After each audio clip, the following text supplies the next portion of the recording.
initial idea came from thinking about how the world might look in the year 2050.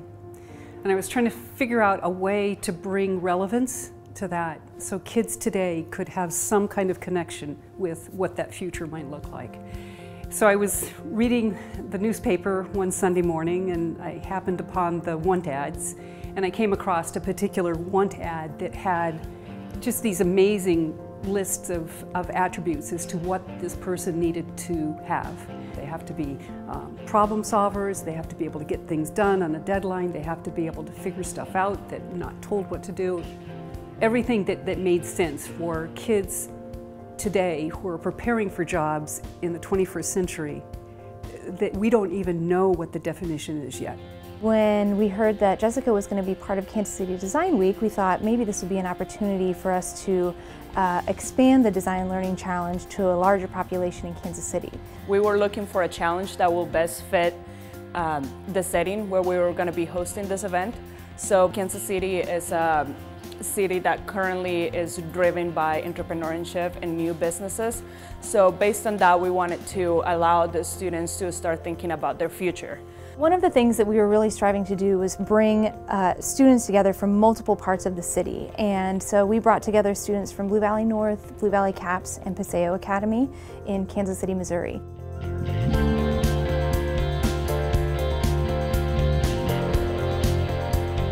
So roughly there are 5 steps to the design learning process. The first step is to explore the key concepts that have to do with that particular challenge. Then students think about it, they reflect, and they describe what it was that they experienced, what was new to them, what they were familiar with, and then that leads to language that can be used in direct instruction, where the challenge becomes explained. The students should be at a point where they're able to demonstrate what they're learning along the way. Then there's an opportunity to evaluate. And in this particular instance, the students have equal say as the educator. So they're actually giving feedback to the teacher as well as getting input from the teacher as to what they believe their performance was.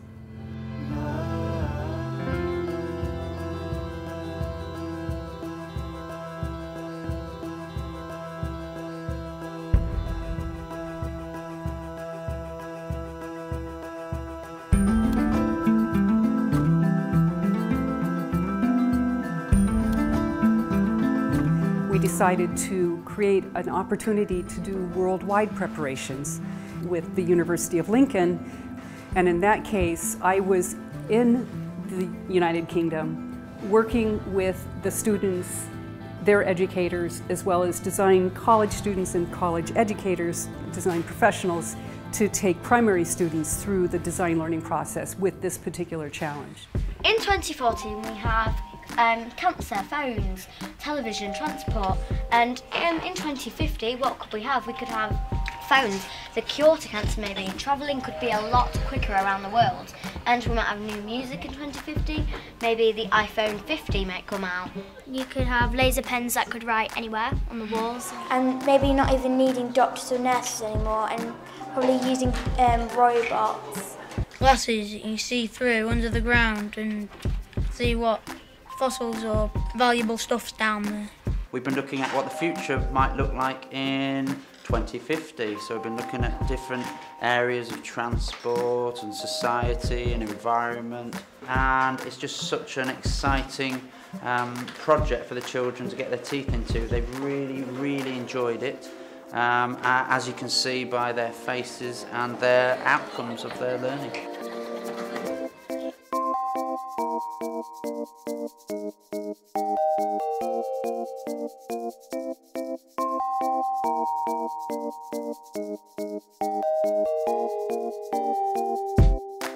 When you have these ideas and you sit down and you think, okay, let's connect our own students with our Saturday Club students, with the professors in the university and the staff, with let's do it with American students, and let's do it with Chinese students and Spanish students.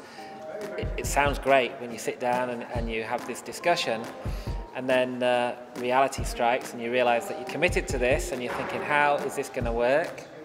and obviously there are some teething problems when you're making the initial Skype connections and things, and different age bands coming in and people's confidences, but actually very soon after they get engaged and it's a common theme thinking about the future, they connect.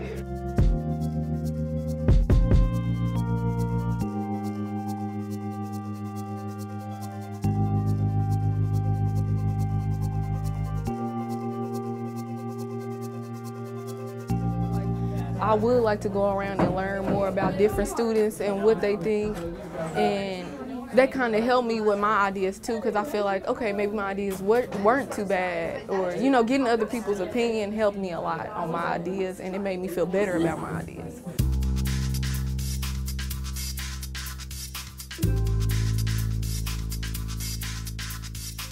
So we felt like the best way to have the kids work together was to actually bring them together.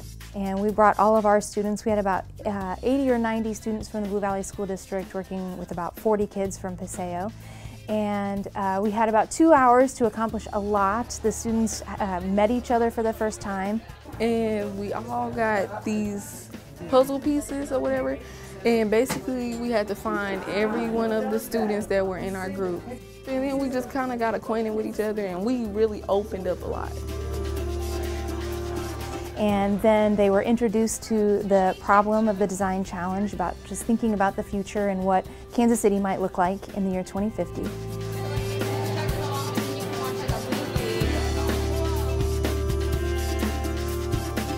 are going to be Skyping with our friends here from the UK. Wave to everybody in the UK. They then were asked to go and listen to feedback from UK or project some of their ideas that far across the sea.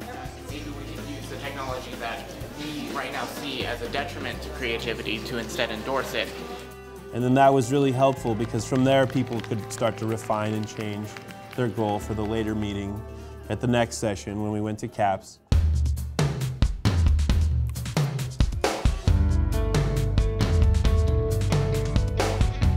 So our second workshop was a trip to CAPS, which is the Center for Advanced Professional Studies here in Blue Valley, where we again had about 130 students all working together. We were really excited to see each other. We were like, oh, you know, I haven't seen you guys. And then we like got each other's, you know, contact information, and we're like interacting with each other. I think it's awesome to communicate with others and meet new people outside of kind of the area that I live in, and just learning and gaining insight on people's ideas and how they think and what they think the future will look like. It's pretty cool. And at CAPS they were supposed to be ready to present their idea, formalize their idea, and then go around and listen to each other's ideas before finally voting for the ones they thought as a team were the best selections.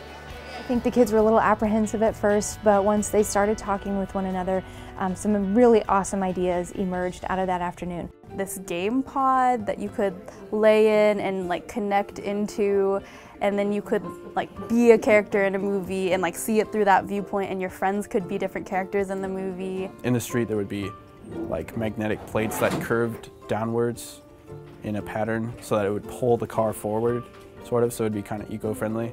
The bank drive-through, you have a tube that you can put in, and it'll air pressure will push it up to the teller, and then you can do stuff that way. We were like, okay, what if mailing was like that from country to country? We were thinking about pollution in large bodies of water, so we created this droid that would be able to filter water. Like a big screen built in a desk. Everything would be like ready for you when you go in class. Trying to aid disabled people in creating this device where you can put on glasses, and that can kind of translate your imagination and your creative thoughts onto something real.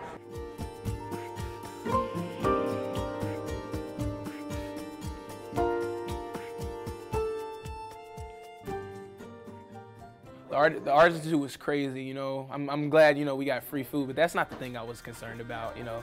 The food was good, though.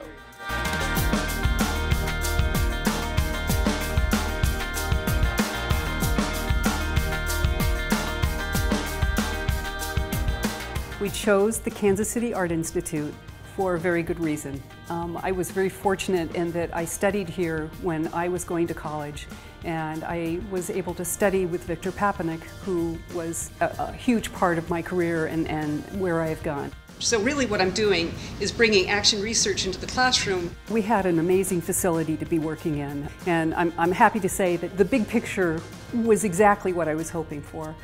We started the day out with a professional development session with Garfield Jeannie Newman. I have to tell you, much of what I'm doing around cascading curriculum and thought books has been inspired by design learning, the work that you already do. It's just me saying, can we not take that across the curriculum and make it just a design learning? Start with the problem and invite kids in. And by the way, to me, it's taking design down planning we've been doing for 20 years and making it design down teaching, letting kids in on the secret. So we get a good basis from Garfield as to how we learn critical thinking, challenges in the classroom, and also habits of mind. From there, we heard a little bit more about what happened here in Kansas City before today. As teachers, we're constantly assessing things in the moment and trying to figure out what's going to be the best thing for my students right now.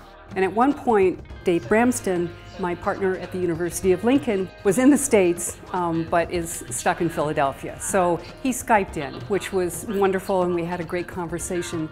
I'm a firm believer that everybody can bring something to the table. Hopefully, it'll perhaps be a starter of many more sort of similar collaborations and many more projects. We have to understand what sustainability means. So it's not just context, it's how all of those materials that you choose will exist. And then the teachers actually got to engage in a mini challenge, which they seemed to enjoy.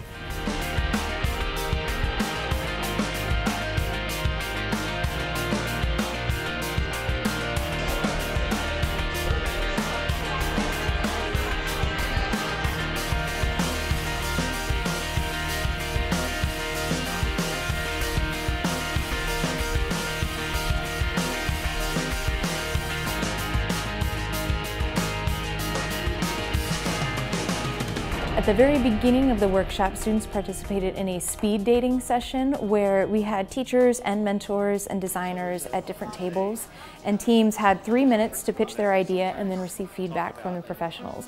We want that personalized feeling where it's like you're by yourself, but you have the option to connect with other people. And we research an iron and copper together with electricity makes an electromagnet. And then they visited 9 different tables throughout our session. Watching that mentor madness, if you will, the speed dating, and watching how well those students took feedback and implemented it into their ideas. They evolved their pitches and they evolved their products, right? Their ideas. And to see that, to take it, to pivot that quickly and to put into action was really exciting.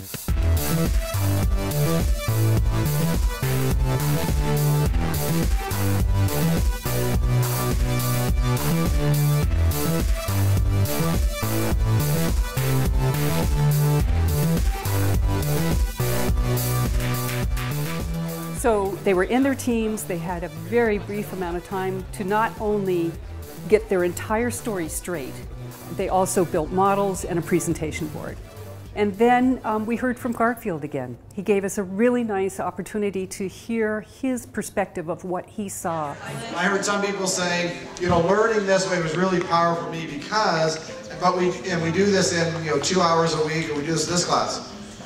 Why not in every class? Why not for every child? Why is that not just how we learn? He invited the kids to say what it was that they experienced, which was wonderful. At the end of that, the students got up and gave 5-minute presentations. You could travel back in time to see what happened in World War I. Have a holograph of like a diorama, for example, the rainforests. So there's audible learners, there's visual learners. It was really cool being able to, put together a presentation really quickly and present. Now, that was difficult for me, but it was also fun because, it was like a rush. And then the evaluators, we all went downstairs and deliberated for a while and checked our results. And then beyond that, we were able to celebrate every student that participated, and then a final winner was announced. Team 5, the magnetic cars. 3D printed KC Design Week trophies for each one of you. And awards were given, but also everyone got a certificate that participated. Because if you do what the teacher asks you to do, they can't complain. It's up to you to go to that next level and say, this is mine. This is where I want to go in my life. The importance of them not only learning how to become creative problem solvers, but learning how to own their own learning experiences. And that's magic.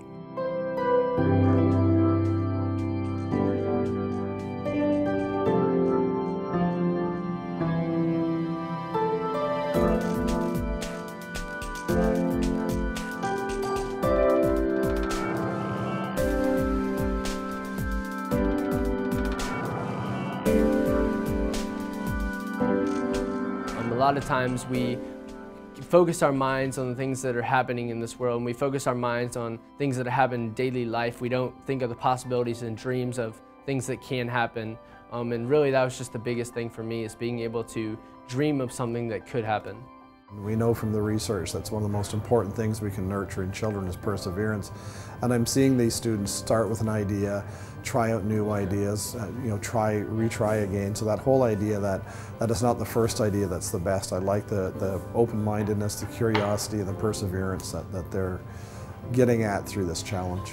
The young people who were talking about passion for learning, and that their product really wasn't anything they were physically making, other than that there would be students with a willingness to have passion for certain topics, and that's how they would be led in their education, by their own passion for learning.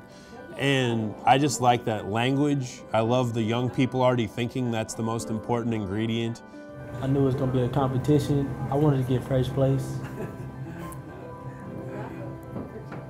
I agree with him. I love the competition in it, and just, just putting your ideas out there, and maybe one day they might get used. So. Nope, I just wanted to get first place.